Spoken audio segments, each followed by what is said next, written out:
Have no fear, the digipreneur is here. Keron Rose joins us on the Zoom line, and today's topic is a very interesting one. It's on the heel of a discussion we had actually with Angelo last Friday, who's also across there in the Far East. He is out there in China, and he was talking to us last Friday about the fact that in Beijing, it's cashless, no cash. He's just using his phone and getting through it all, food, services, you name it.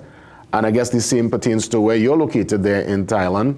So let's address it this morning, the fears of a cashless society, because clearly in the West, cash is king, especially here in Trinidad, and there are indeed fears, I'm sure, by many it's inevitable. I don't know when it's going to happen, but clearly at some point we will be going down that road of a cashless society here in Trinidad and Tobago. But there are fears, Keron Rose, there are lots of fears. Explain why. So there's a lot of fears over the cashless society, and I think one of the biggest ones is that I wanted to address that nowhere in the world is cashless. There are countries that have reduced their cash in circulation, right? But nowhere in the world is cashless. So the country that actually has the lowest amount of transactions being done with cash is actually Norway. Norway has 1% of all their transactions done 1% of the transactions are done with cash. But even though there's cash, the citizens opt to do digital transactions. And I think the fears that I'm seeing in Trinidad, a lot of it is really just misguided. We seen the other day where the opposition leader was making some comments, doing a lot of fear mongering in regards to Cashless Society. But the idea is we need to reduce the amount of cash, but nowhere in the world is going to be cashless. Maybe that is, 10, 20 years in the future, but as of right now, nowhere in the world is cashless. And I think that's one of the biggest things that we need to kind of address in Trinidad, because people are thinking that when the Minister of Finance says we're trying to put things in place to be a cashless society, they're getting rid of all the cash. Really what we should be talking more about, or what they should be saying is, listen, folks, we just need to reduce our cash footprint so that we're at least below 20%. And that way we can start to implement all of these other digital solutions, so that way you have the options and the variety to pay however you want to pay. Well, again, this is the reality of the day. And obviously, what's been your experience? Because yes, there are areas where the card, people use their bank card and stuff. I mean, that is, part of the mix now. But your experience out there in the East, doing transactions, whether it be food, whether it be a particular service, I mean, how does one tip if it's a cashless society? Because I know lots of these places work, based on that tip system where you give somebody else something extra for the effort done. I mean, walk me through just the basics there on the ground.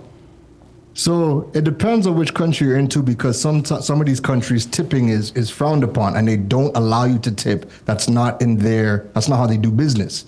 So depending on which country you are, but here you could add tip to the service charge, right? Or again, we still have access to cash. So if you do want to leave a tip, you can leave a cash tip. I think one of the big fears that was getting brought up was, what happens in the case of a power out? Well, again, if there's a power out, same thing what happens right now. If the power is out and you can't access ATMs, or you go into a store and the payment systems are down, what do? You pay in cash. It's the same thing. So that's a fear that people have with the power going out and how we go about paying for things. Another big one that I am seeing is, what happens when the government decides to just freeze your assets? But JW, we already know that if the government wanted to freeze your account, they don't have to wait for a cashless society. They could freeze your accounts right now. There's no difference. So a lot of the fears are misguided for sure. Well, let me ask you, because again, let's bring it back to the Trinidad and Tobago experience. Yeah. To get things done and to sometimes get to the front of the class when you're doing business, there are many who, and again, I guess, whether it's frowned upon, whether it's not frowned upon, whether it's common practice, but there are people who grease the wheel. Let's be real this morning. There are people who pass the wrong envelope with cash to get things done, to get products and services moved to the front of the queue. How could one do that? if indeed we're going cashless, because I guess the option, or at least that kind of transaction, will become null and void. Now, granted, that would be a good thing, but I'm sure there are many who will want to keep cash circulating in the system for that same reason. Yeah, and it's a very good point because, and like we were talking about offline, the countries that have the lowest amount of cash in circulation or transactions done via cash are typically the countries that have the lowest amount of crime rates. We in Trinidad and Tobago, we are at a tipping point. We have to make a decision. Do we want to be the next Haiti? Do we want to be the next Venezuela? Do we want to be going down this dark path where it's nothing but a crime-ridden streets every single day? Or do we want to start putting the best practices in place? That way we can start to curb crime. So when you have these societies that have the highest amount of transactions done with cash, they tend to be the societies with the highest crime rates. So yeah, you could pass money to get things done, but again, you have to make the decision. Do you want to be in a crime-filled society, or do you want to start putting things in place that the countries with the lowest crime rates in the world, do you want to start doing some of the best practices that they are doing? And one of those things is reducing that cash in circulation. How far you think we're from that reality? I mean, I know we are talking about moving towards a digital society. There is a whole ministry dedicated to that transition. Are we, let's say, from your standpoint, 10 years, 20 years, 30 years, is it going to be that our children will be the ones to really activate this in the next generation? How far you think we are from this particular reality in Trinidad? Good question. Keron? Good question. From a technology standpoint, technically speaking, I'd say we could be 2 years away from a technology standpoint, because we already have good infrastructure. We really do have good internet and stuff like that. The smartphone, the mobile penetration rate in Trinidad and Tobago is very high, so people do have devices. From a technology standpoint, we could get the technology. So the technology is not the problem.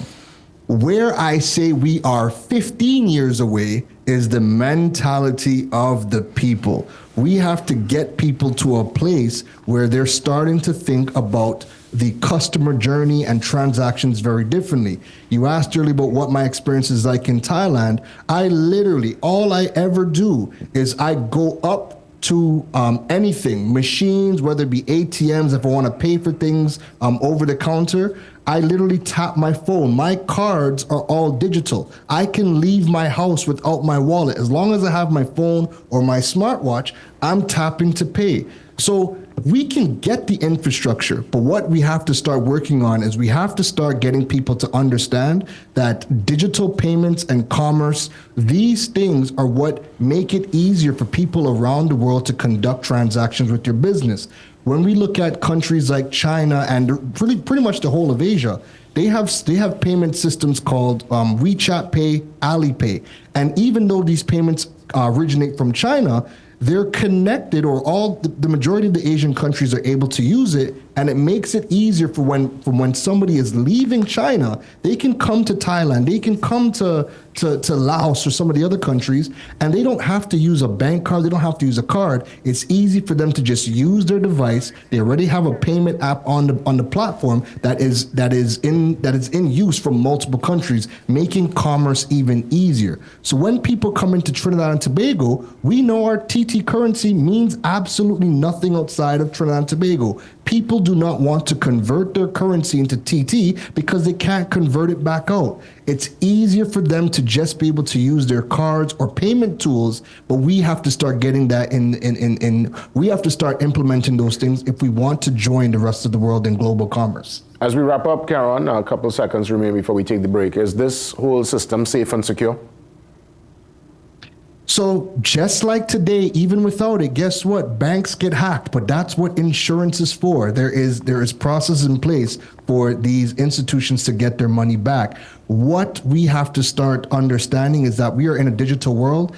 Cyber attacks and these things, they are inevitable. But the best countries in the world and the best institutions, they have a speedy process to get you back up and running and to get your money back into the account. That is really where Trinidad and Tobago has to go. And I think the biggest problem that we have to overcome is the institutions, the governments, the financial institutions. They have to start establishing trust with the population, because right now that's at an all-time low, and that's really where the biggest problem and the biggest hurdle is for us in TNT.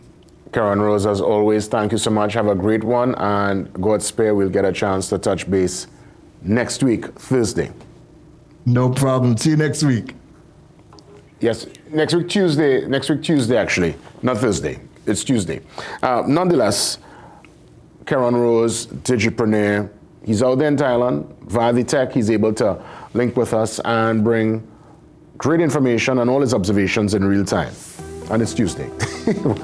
I'm going too fast ahead. I was thinking about the holiday, you know.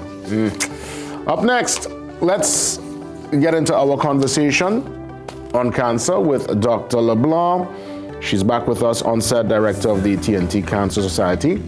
We're talking breast cancer screening next.